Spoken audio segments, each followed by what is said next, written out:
this morning, I want to go through a few house rules. So just please know that you are on mute and you will remain on mute throughout the entire webinar.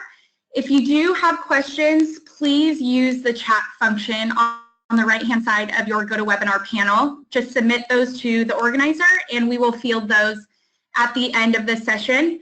And if we, for some reason, do not get to your question, please don't worry. We will definitely follow up with you after the webinar. So here's a quick snapshot of what we'll be going through today. We will introduce you to our speaker, and you'll hear a little bit about Collaborative and who we are. We'll then discuss the core problems that most likely you and your colleagues are facing within your organization. We'll speak about how to empower leadership and then get into the solutions and provide examples and demonstrations on how we can solve your organization's issues. We'll then quickly talk about timeline and next steps. So with that, I am going to hand it over to Harvey Cassidy, who will take it from here, and then I will be popping back on at the end for the Q&A session. So Harvey, go ahead and take it from here. Great, thank you. So hello everyone. My name is Harvey Cassidy and I've been in the Workday ecosystem for about 5 years now. So just for a quick introduction, if that shows age in Workday, I can say that I started with Workday before the swirl functionalities was released back in Workday 13 and 14, which was our big milestone at the time. And I'm one of the practice directors at Collaborative Solutions focusing on reporting and analytics. With my tenure in Workday and prior experiences outside of Collaborative, I hope to bring a lot of knowledge to y'all today around leveraging data to make better decisions inside of Workday. So to provide a little background on Collaborative Solutions, we just celebrated our 10-year anniversary as a Workday partner. And we've been an HR and financials consulting firm for over 14 years now. There's a lot of great highlights in that time, but the ones that I want to point out, or the ones that I'm most proud of, include over 325 customers and our extremely high customer satisfaction rate of 98%. For example, at Workday Rising last year, we hosted 50 reference meetings between our existing customers and those who are looking at Workday across all platforms. And I think this really speaks to the great partnership that we have between ourselves, our partners, and Workday. And at Collaborative, we also think that we're great, but we're also being independently acknowledged as a leader within the Workday ecosystem by research firms, which is something that I like to highlight because, again, I'm very proud of it and my organization. And then finally, I want to highlight our experience across different industries. We have a very diverse group, which can not only help deploy Workday, but also help build onto it. And on the screen, we have a great group of our customers who we've either deployed for or we worked with after the initial implementation, which, again, we're very proud of. But why we're here today, to start, and to kind of start talking about why we're here talking about analytics inside of Workday, I think it's helpful to understand what we typically find in a mature Workday environment, or those who are more than a few months past their go-live date. As the newness of the system wears off for the general population, a trend starts to emerge between three groups of individuals. We have the heavy users, we have our decision makers, and we have the general population. But I'm going to skip the general population for now, as it's the majority of our workforce without any form of elevated security privilege. And the two groups that we're trying to target are the heavy users and the decision makers, along with the balance we try to strike between them. Our heavy users are those who log into Workday on a daily basis to either review data or take actions. These are your HR business partners, your HR managers, and often managers can fit into this category depending on their involvement in the system. But either way, the heavy users are those who log in and they perform some type of value-adding activity on a daily basis. The population, which we often see as a problem, lies with the decision makers. And these can be at any level of your organization, but I typically would note them as being executives or those folks who influence the overall direction of your practice. And without a focus paid specifically to them, and we'll talk more about this in a minute, they receive little value from the system. And it's a bit surprising, as with all the capabilities and data collected in Workday, it's not uncommon to struggle either returning the data or make it more valuable for those decision makers. And the reason I bring this up and why we divide a workforce into these three categories is for the purpose of showcasing the imbalance which exists. Our heavy users are logging into the system with a relatively high frequency to accomplish tasks, and that's great. That's exactly what we want them to do. But our decision makers often get little value from the system, and they rarely log into it once the newness wears off. If they're not logging into the system, they're likely not obtaining value from the system, nor are they obtaining the most up-to-date data from the system. And this can lead to a host of problems such as decisions on inaccurate or even old data, which is a core problem that we want to solve. There should never be a series of requests or channels for something as simple as a headcount report inside of Workday. This is all information your users should be able to gather quickly within Workday without any kind of outside help. And when we talk about this divide between the heavy users and the decision makers, I could almost say it's accidentally intentional. When we go through an implementation of Workday or functionalities rolled out, the individuals making decisions are typically in HR, and they have their best interests in mind. As they are the day-to-day users, they want the best experience possible, and let's face it, they're the ones running the system. But this does not support the long-term reporting needs. If we view the stakeholders during an implementation, we're looking to support management, HR, individual contributors. But when it comes to doing something like gathering data and making decisions for the best interest of the business, our scope changes and we drop individual contributors while gaining executives. And from this, systems are commonly implemented without respect to executive leadership and providing and supporting information, which is a common yet substantial gap. And all this culminates into a few problems that we're actively trying to solve for. And there's three core questions and an infinite number of supporting questions for them. But the first question, how do we increase overall adoption through something like analytics? And this is something that we constantly hear from a client perspective. Y'all purchase this great software, but you're not having a major part of your workforce use it as it may not relate to their day-to-day activities. And while I target executives, it can go so much further down your population, though I like to target executives because they're often the most visible and they're often the most vocal when it comes to Workday and using it. And then if we have the data, how do we want to display it? What makes the most sense from a presentation perspective? And then finally, how can we answer the previous two questions inside of Workday? How do we use the system we currently have and minimize costs either with data manipulation or exporting statistics for analysis in another system? We bought Workday, we want to use it, and we have the ability to do it. So Workday provides us with a number of rich reporting methods. And as the typical system of record and pseudo data warehouse, we have the information in Workday, and it's a matter of returning it as efficiently and effectively as possible. And there are two methods of returning data through reports which are extremely effective when you're trying to tell a story. And I think that's going to be one of the focuses for what I'm trying to do here is to tell a story. And those reporting methods I'm referring to are going to be custom analytics and scorecards. So in a few words, we have the ability to tell a story with data through different means inside of Workday. Not only are you telling a story, you're able to make it easy to understand and give people a reason to access Workday. Having current data at your decision maker fingertips is going to give them a reason to use Workday. And it's one of the simplest ways you can increase adoption in your system. But one of the goals for today is explaining how we can improve the usefulness of your system with your existing Workday subscription.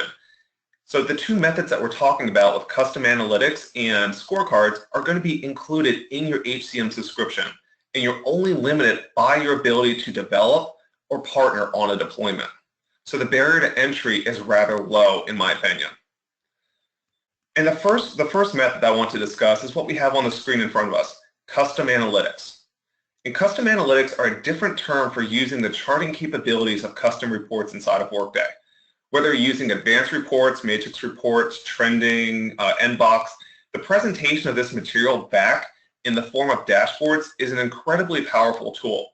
And for those that may not know, Dashboards are pages within Workday which allow you to display data sets together in an informative way. And we'll look at those when we go into the demonstration. But using different types of charts or custom analytics, we're able to tell different stories across different sets of data. So for example, a pie chart is going to allow us to compare our values against the whole. A line chart will allow us to overlay data elements on top of each other. Histograms allow side-by-side comparisons of similar data points. And bubble charts, which is what we have on the screen, bubble charts are just fun.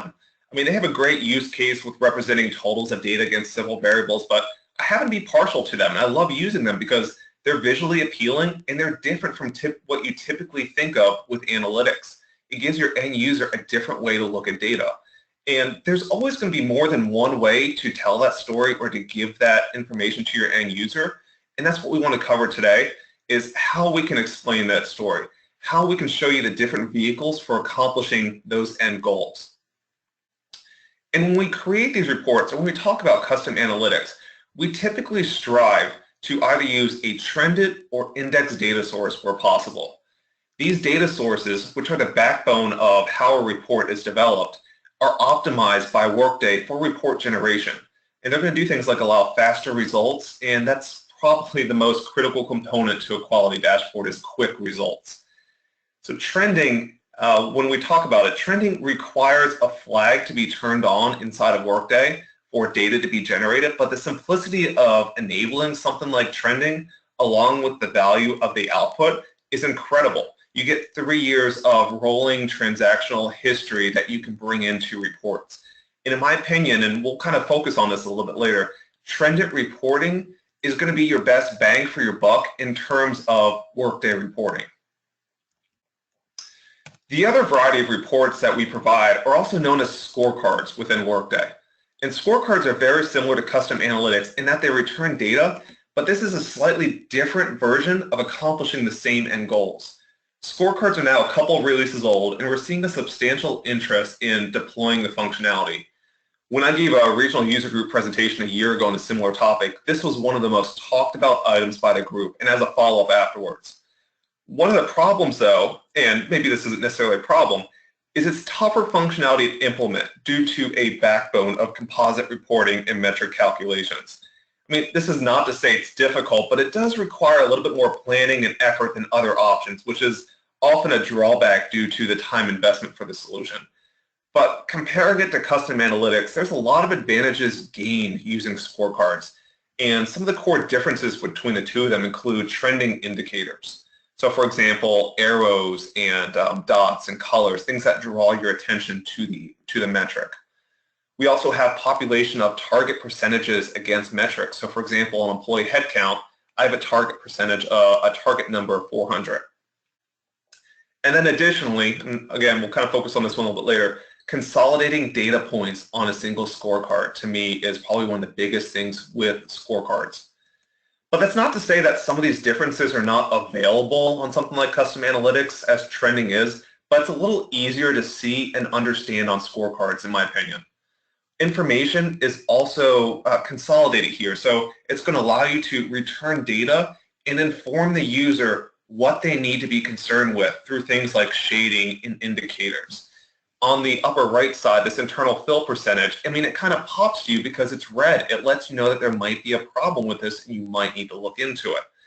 But Workday is going to provide you all of those avenues for drawing attention to specific metrics, and it's also going to allow you to do things like insert help text to help the user understand what they're reviewing and how they should react to it. In the creation of analytics and scorecards, is often the biggest component of empowering your decision makers to create better decisions. But by the same logic, the cost and focus to create them is often the biggest barrier to providing the information.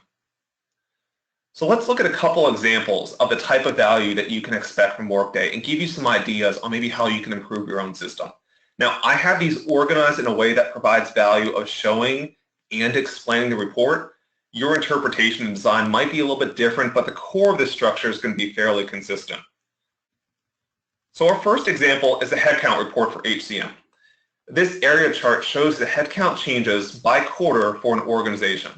And I like reports such as these as they provide information past a simple starting and ending headcount value by showcasing how your headcount changes over time. Looking past the graphical side of it, we'll break down the different ways we try to view the report development process. And the first section on the lower left side is where we talk about our goals, or rather what we want to accomplish. And this is one of the first components of report development, determining what you're setting out to do. And this is simple enough in practice, but it's often, probably to me, the most difficult one to get going, because this is where you have to start those conversations around what you want to see, and not necessarily how you want to see it, but what you want to see and what story you want to tell. The second area I try to focus on is drillable fields here in the middle. And drillable fields are really one of the most important parts of matrix reports, which I commonly use and I recommend for dashboards. Drillable fields allow you to slice and dice the data down further than what you're currently seeing. So perhaps you wish to view all hires for a specific quarter by country, or you wish to view promotions by gender. Using the drillable fields, you're going to have the ability to do so and empower the end user to gain value from the report, which is not otherwise immediately available. I mean, these are one of the biggest components you can add to a custom analytic in Workday. And you'll notice that when we view this report, when we view the graph on the screen in front of us, we have three basic items that are being shown. We have our count on the left side. We have our time period as the x-axis on the bottom. And then we have our legend, which is really going to be our type of transaction, our metrics, the number of events that are occurring in the system. And one of the biggest suggestions that I can make, especially when it comes to report development, is to keep things simple. This example is arguably a little bit more complex than I would like to see in the system, but the value is there. And what I strive to do is present data as simply as possible and allow the end user to manipulate it as necessary. So when we go back to that point we just made on drillable fields, they're incredibly important here as they allow your end users to take action on the report and then portion the data out as they want to review it. You can empower your end users to focus on what they find the most value in. And this is going to allow you to build what I would consider a more basic report and then reduce the overall maintenance on it, because you're not customizing the report. You're having your end users create their own customization by how they interact with the report. And then finally, on the lower right side, we have our detailed data. And as much as I love graphs, it's sometimes nice to have data presented in tabular fashion for me to pull out or review inside of Workday. And I always recommend a graphical and non-graphical way to represent data, which appeases your different populations. The detailed data requires a little bit of work to get, though it's good because it prevents the report from getting cluttered. Again, though, if you keep things simple, you can give avenues for your end users to get the data they want in the fashion that they want to look at it. And then I'm just going to talk about one more thing before we jump on to the next one, and that is a common theme you'll see around a lot of these reports is time trending. And going back to what I said earlier, trending is one of the most underutilized parts of the system with respect to reporting. With a few clicks, you can turn trending on, and you can think of trending like a data collection service. But when you have trending turned on, you're able to build reports based on time instead of a point in time. And that's going to allow you to do things like use more predictive analysis for reporting rather than reacting to situations. And you'll be able to perform better analysis, and you can increase the educated factor of your forecasting when it comes to adding basic variables such as time to your report. So next up, and I'll be moving through a couple examples a little bit quicker now that we've set the framework. Next up is another headcount report for HCM, where we divide our organization into headcount by tenure. So the goal with this report is to understand how our population ages on a year-by-year basis, and then we have the presentation of it. And I bring this up because these are simple little things that you can do inside the system, building a histogram to provide a substantial amount of end user experience and empowering them to get data out of the system. And whether it's tenure or it's age group or it's another factor, there's a lot of different ways you can represent data and then gain value out of the system. Moving off headcount, we have an attrition trend report up next. And this report allows you to see the population of your termination by voluntary status. And it also provides something like a rolling 12-month amount. So here, we're introducing another variable to trended reports. Instead of using the delivered Workday fields, we're creating additional fields to tell a story in the form of a 12-month average. So we're trying to do a clever little trick here where we're going to return data in a consolidated manner for 6 months. So we're going to show 6 months of termination and headcount records on the report in front of us. But then we're going to take it a step further and add another variable showing the overall 12-month rolling average. So we can compress our window, but then allow for other data to be brought onto the report to increase the value of what you're looking at. And you're not looking at an average of the data in front of you, you're looking at an average over time. And then finally, from a custom analytic perspective, we have a quality of hire report. And quality of hire allows us to understand the population of our workforce who are terminating within 1 year of employment. And in short, this lets us know whether we're hiring the right employees and the percentage of which who are leaving within a year. And there's some good drill down options for this report to highlight. Maybe the worker type is an important variable in understanding your population that's terminating within a year. Or maybe even the source of hire is going to be a good variable because that'll tell you whether or not you're bringing in people through the right channels and the effectiveness of those channels with how your folks are being brought in. And the previous couple examples with the headcount and the attrition, those all exist within Workday in some capacity. But this one, however, is a little bit different and something we've seen based on client requirements and our best practices. And it's an exercise in understanding metrics, which might not be available inside of Workday, and then finding ways to make those metrics work for you. So I've shown a number of custom analytics, but it's worth showing a scorecard as this is the other half of the solution that we're talking about. And I'm not going to go into the detailed configuration of scorecards, that'd be an all-day explanation, but I do want to highlight what you can do with the functionality. Scorecards are a lot of fun as they allow us to present data in a much more consolidated fashion. Workday dashboards, they only allow you to display up to 6 reports on a dashboard at a time. But scorecards allow you to consolidate multiple data points onto the same report, effectively providing additional data at the expense of charting functionality. And you can still get a lot of the same information around predictive and trending type analytics through targets, but it's just going to be a little bit different from a presentation standpoint. You sacrifice the charting for more data on the screen in front of you. But to the examples at hand, I think there's 2 that I want to focus on. And the first of which is speed to performance. And speed to performance is going to show us how quickly our employees are being hired and then evaluated from a performance perspective positively. And this is helpful for understanding how efficient our onboarding process is and how quickly our employees are getting up to speed with the position from a performance perspective. How long is it taking them to get to a specific level of performance for that position? And the second metric that I really like to talk about is quality of turnover. And turnover is inevitable, but we typically don't have good quantifiers to understand whether the termination was positive or negative other than our own personal feelings. But by combining things like turnover statistics with performance reviews, retention rate, etc., we're able to delve into it and understand how well our terminated employees were performing prior to their termination. And then if we're losing our top talent, there may be issues worth looking into further. So this is a great way to set the stage for those types of conversations. And this is a great way for you to gain insight into what you're doing and then start questioning why specific scenarios are happening, or maybe even start drilling into it and then seeing for yourself why they're happening. No, we've looked at PowerPoint for about the past 20-25 minutes, but I think it's a good opportunity as any to kind of dive into Workday and show this in the form of a demonstration. So I am logged into Workday right now, and I'm just waiting for my screen to refresh. There it goes.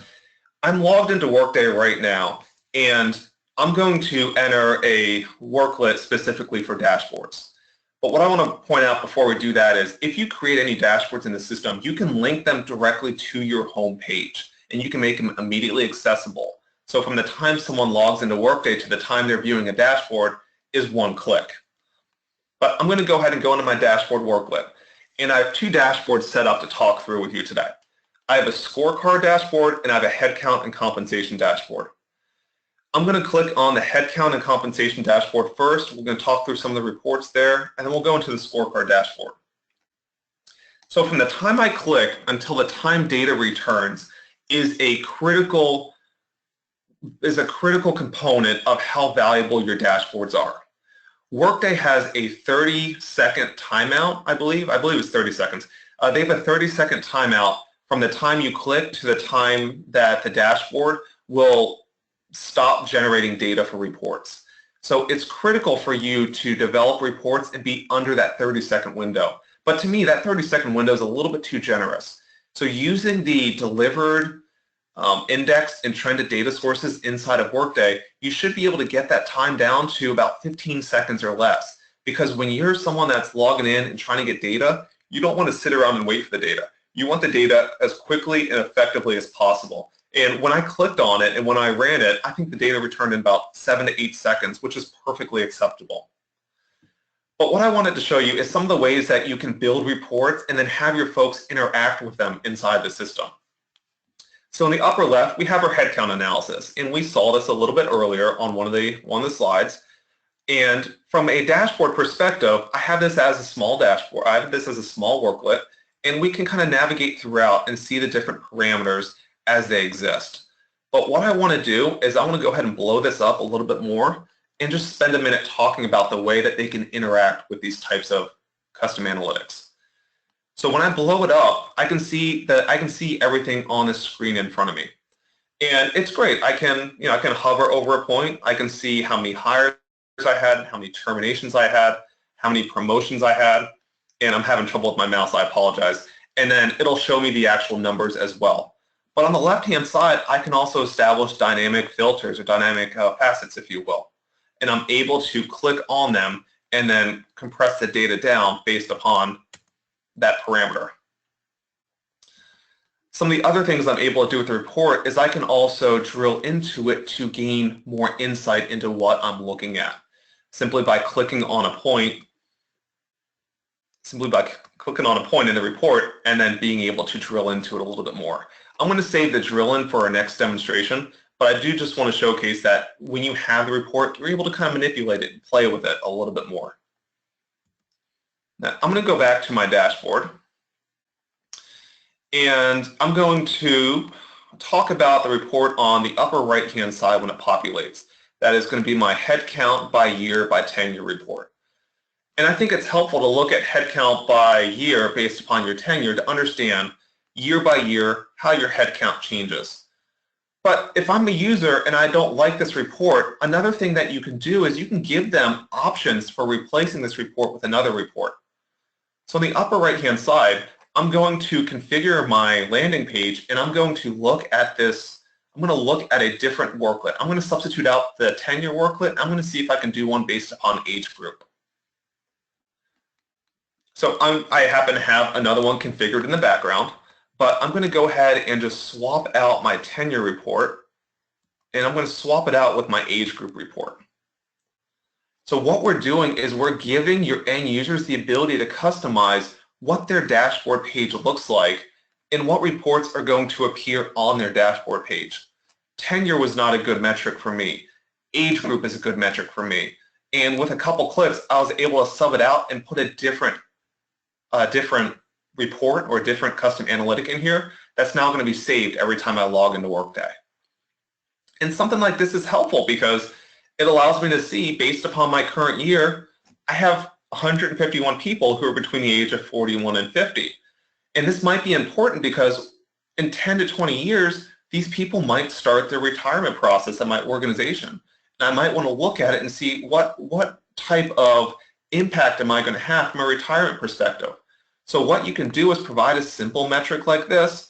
You can allow the user to tell their own story by clicking into it, by establishing those drillable fields, and maybe we want to look at this group by their tenure category.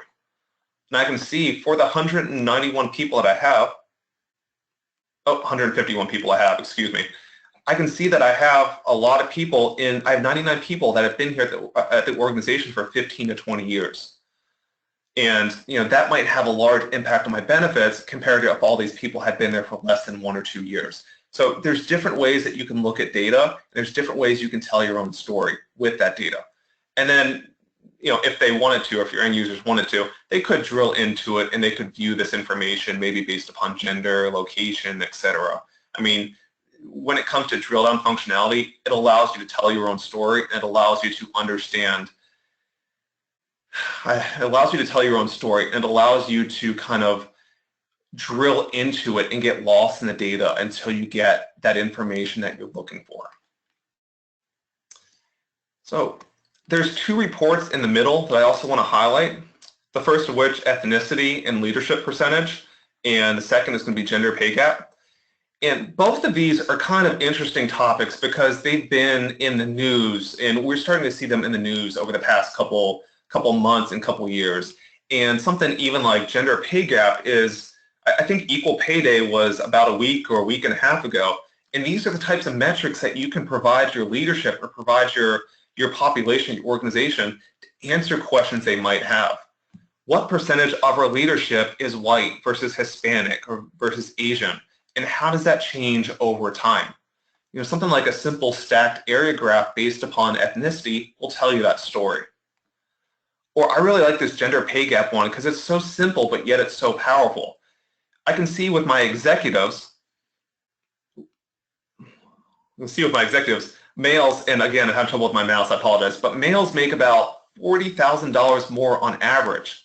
But when it comes to my vice presidents, females make an average of $30,000 more.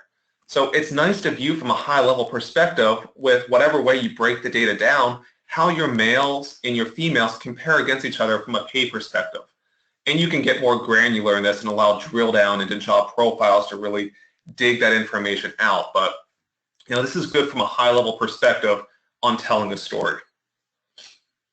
And then I'm just going to focus on one more on here so we can have time for questions at the end, and that's pay for performance. I would be upset with myself if I didn't highlight a bubble graph because, again, I love them. But pay for performance is a very timely analytic that we can build because right now we're just starting, or we're just about to start thinking about performance for a lot of y'all. And if you evaluate performance, how are you going to evaluate your employees? How does that play into the merit process or the bonus process? And these are the types of reports that you can tell a story with. And what I like about bubble charts is they show you the data, and it allows you to have like side-by-side comparison against other data sets. So on the bottom here, I have the quartile of my pay ranges. So I have below Q1, quartile 1, quartile 2, etc. These are my different segments of my pay range. And I have a count on the left-hand side. So for an example, if I hover over unsatisfactory, I can see that people who are rated unsatisfactory, I have some in the first quartile, and I have a couple in the third quartile. And this kind of raises a flag to me that I might be overpaying people who are unsatisfactory from a performance perspective.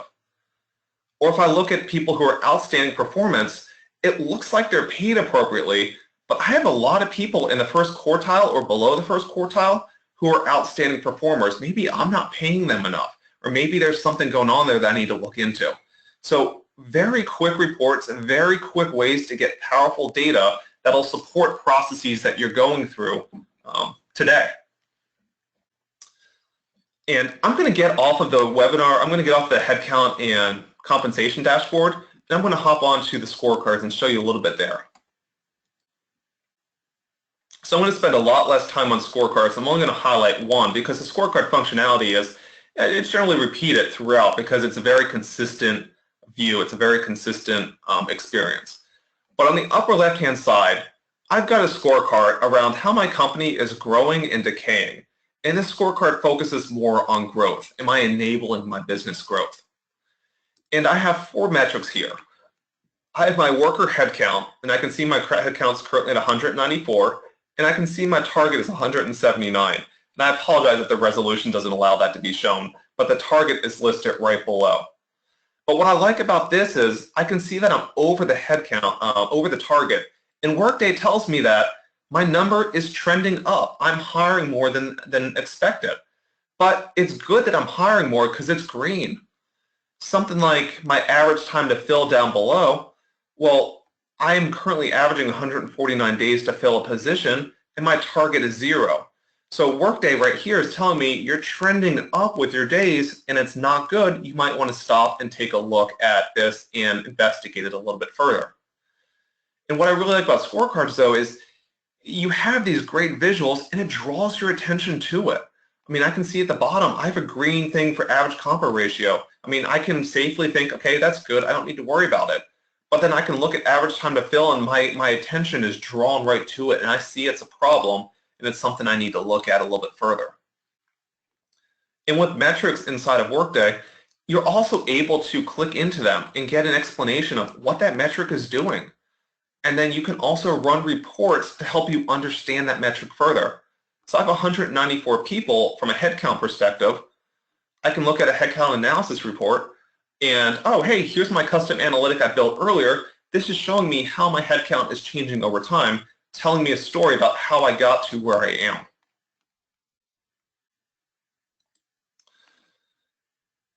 And then also, one more point before I get off scorecards. When we're looking at the scorecards, what I have here in this first report, if you will, I have 4 metrics.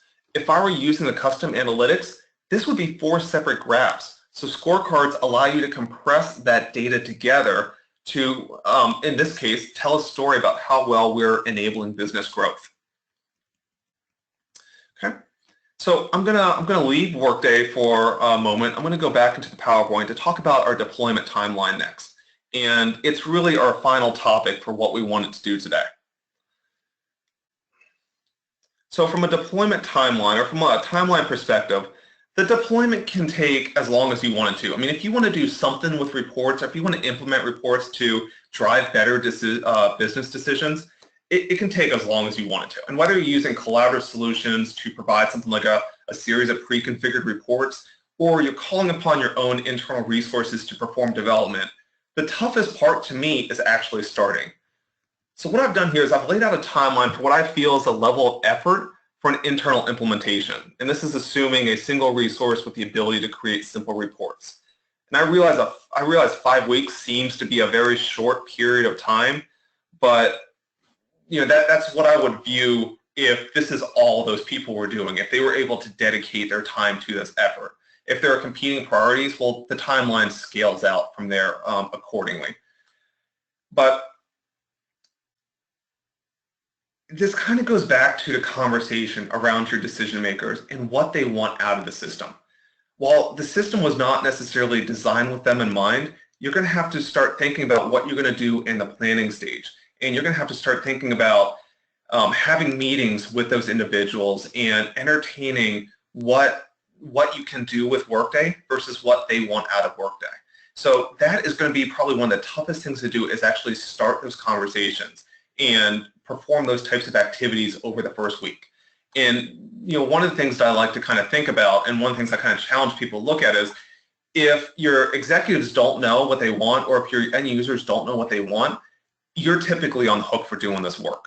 And that's one of those opportunities that you'll have to kind of think about, what do you have in the system and how can you tell the best story possible to give those decision makers a starting point in telling you what they want. Without using big data inside of Workday, your only limitation, really what you can show and what you can do, is the data that you're tracking, or the data that you're able to derive based upon what you have in the system.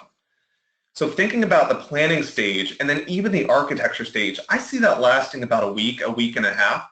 And internally, this is where you need to assess what your capabilities are and what you can deliver on. So once you have an understanding of what is needed, let's say you have those meetings, but once you have an understanding of what is needed, you have to be realistic with yourself and your organization around, do you have the data to deliver on those requirements?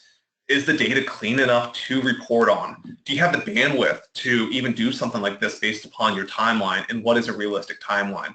Because this is going to be one of those biggest things you can do once you're in the process, and that's prioritization of what you want to accomplish. If you're able to prioritize your reports and deliver on more critical value-adding reports, you're gonna impact your audience a lot more in a positive fashion than delivering a lot of stuff they may not necessarily be interested in at a later date. So when you start thinking about doing work and actually doing an implementation, you want to focus on what you can do and then what makes the most sense to prioritize and get in there quickly in case other things happen or in case you have competing priorities. And then in addition to that, as with any project, you have to be realistic when it comes to goals and expectations based upon what you can do with your knowledge level and capabilities. Because if you stretch yourself too far, success becomes hard to obtain, and the perception of value from Workday may negatively be impacted.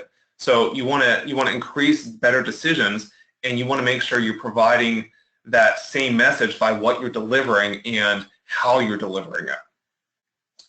So following architecture, kind of just finishing out this timeline, we go into the meat of the effort, and I've allocated a week and a half or 56 hours of efforts towards resource building.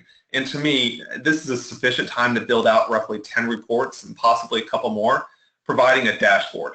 And the immediate value which you can gain from delivering a single dashboard with maybe 6 reports or even 10 reports allowing the substitute items in and out is going to be very impactful to your end population, because they're not only going to get a good experience, but they can tailor that experience and tailor that reports to what they're most interested in. Going back to an earlier point, I try to design all of these reports and I try to design dashboards based on simplicity and allow the end users to build their own customization or to tell their own story from the data. And by shortening what the initial product is, or by creating that very high-level report, you're able to remove a lot of that development effort and shift that effort on what people want from development to the runtime operation, which to me is a tremendous time saver.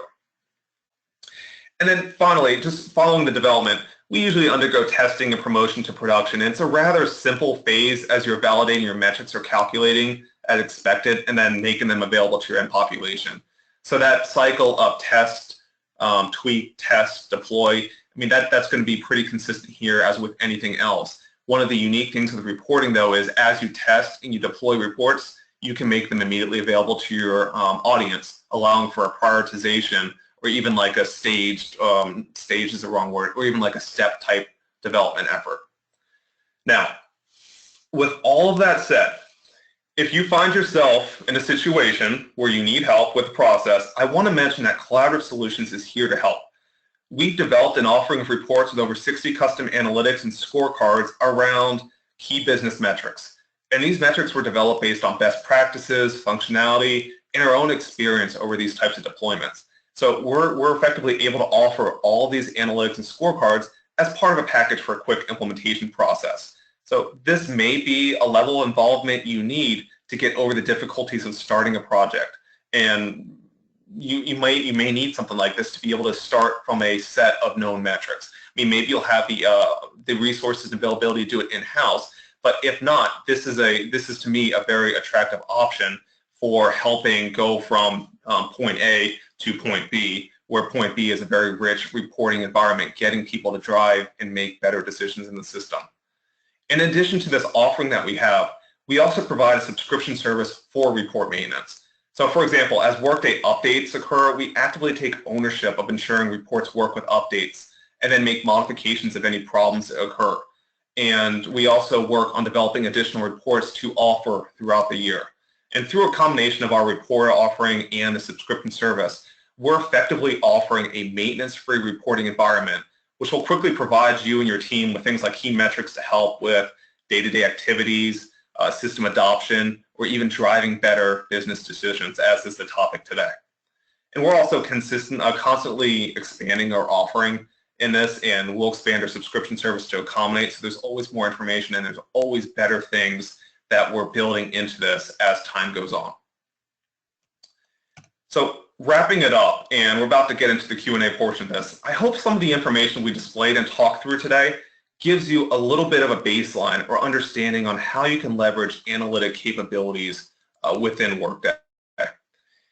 The toughest part about all this to me is around improving your system is understanding where you are and where you want to go based on your capabilities. And whether you perform the effort internally or you wish to partner for services, maybe like providing value to your workforce or something, whether you wish to do it on your own or whether you wish to partner, it can be a simple process. It can be a powerful process where you kind of drive how complex it gets. and how much information do you want to share with your end users. So that said, thank you for the time. Thank you for allowing me to talk to you about this, and I guess we'll turn it over to a Q&A type session now. Great, thank you, Harvey. That was a lot of great info. And so with that, we have received several questions. We have time for 2 to 3 questions, but if we don't get to yours, like I said before, we will follow up with you after to personally answer anything that we can. And also, one of the questions I received was, will this recording be available after the webinar? And yes, we will be sending out a link to the recording once that is posted online. Okay, so the first question, what are a few of the top metrics we could easily configure today?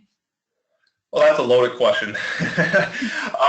But there's a number of metrics which we can configure with data that you're likely collecting today. So, for example, assuming you're running with an HCM platform and not a shell like financials, a lot of the information that you would want to report on is automatically tracked based upon your day-to-day activities, things like hires, terminations, and employee adjustments. And you can start with things like employee movement reports, similar to our headcount analysis type reports. I mean, those are pretty, I don't want to say straightforward, but they're pretty easy, and they provide a lot of bang for your buck in terms of data returned. A couple other options, depending on how you want to view the data, you could focus on headcount reports. We showed a headcount by tenure report, and we showed a headcount by age band report. And I mean, both of those require very little configuration because you only need age band or you only need tenure bands to set them up exactly as we showed them. But the overall concept is still there. So you could do something like a headcount against job family, headcount against custom organizations, or even locations, depending on whatever is relevant for your organization. Thinking about one more. If you're tracking personal information, something like gender or ethnicity, pay gap reports are pretty straightforward. And these reports are built with that matrix foundation, and you're tracking gender, you're tracking ethnicity, and you're tracking their pay information, so you can do the correct comparison between different groups inside the system. So I think those are probably some easy top metrics that you can provide a lot of value on today. Great, thank you. Okay, a question about security. Do you have advice on setting up security when sharing these dashboards? We have senior managers that would need to see the entire firm. So this is actually really interesting because it's not a one-size-fits-all answer. And I think the answer can kind of depend on what you want to do, because yeah, we're looking at senior managers in the term of the question, but it can also expand past them.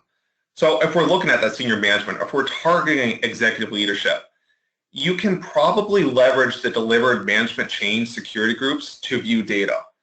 And that'll allow them to see anyone that's within their span of control within the system. But if you need something a little bit more like global visibility, there's always the option of creating an unconstrained security group, whether it's user-based or role-based, to provide that visibility.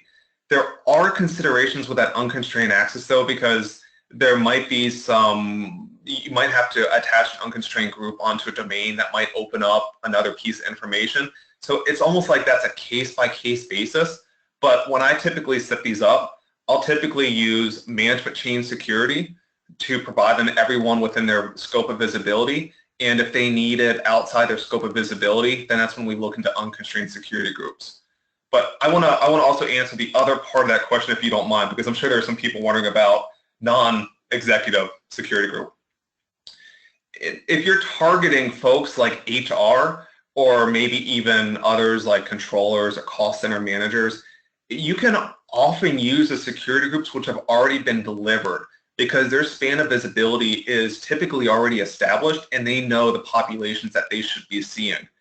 But there's always a huge point of caution when you look at things outside of managers, and that is the efficiency of reports depends on a few factors.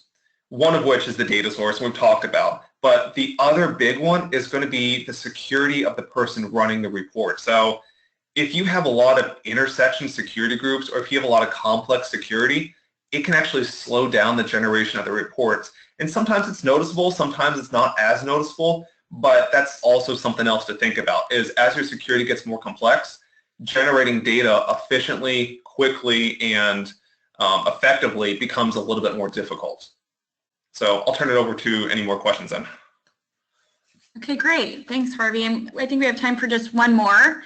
And this is specific to the demonstration in the Workday dashboard. When you switch out the worklet with a different report, does that affect the dashboard itself? Or does that change only reflect for that particular user? The change only is reflected for the particular user. And unfortunately, I seem to be having a little trouble with logging in and out of Workday, so I apologize, I can't do that. But if I were to substitute out like the headcount by year by age group for the tenure, I only see that change on my dashboard. If I log in as Betty Lou, if I log in as someone else other than the person I'm currently logged in as, I'll see the dashboard as delivered as like I originally saw it, and then they can have their own copy of it based upon the delivered dashboard. So I guess another way of saying that is, if you have a COO and a CFO and they both have the same dashboard, your COO can change their dashboard and change the reports on the dashboard, and it'll save for your COO, but your CFO can have their own version of the dashboard at the same time. So it's dependent on the user that's logged into the system. It's not a global change. Okay, perfect. Thank you. Okay, well, we want to be respectful of your guys' time. So we are going to close the Q&A session and the webinar. So again, we will follow up with you guys who have asked questions that have been unanswered. Thank you guys for your time this morning, and we hope you found great value in Harvey's presentation. And we will be following up shortly with a link to the recording and some more information about reporting and dashboards. So thank you, everyone, and have a wonderful day.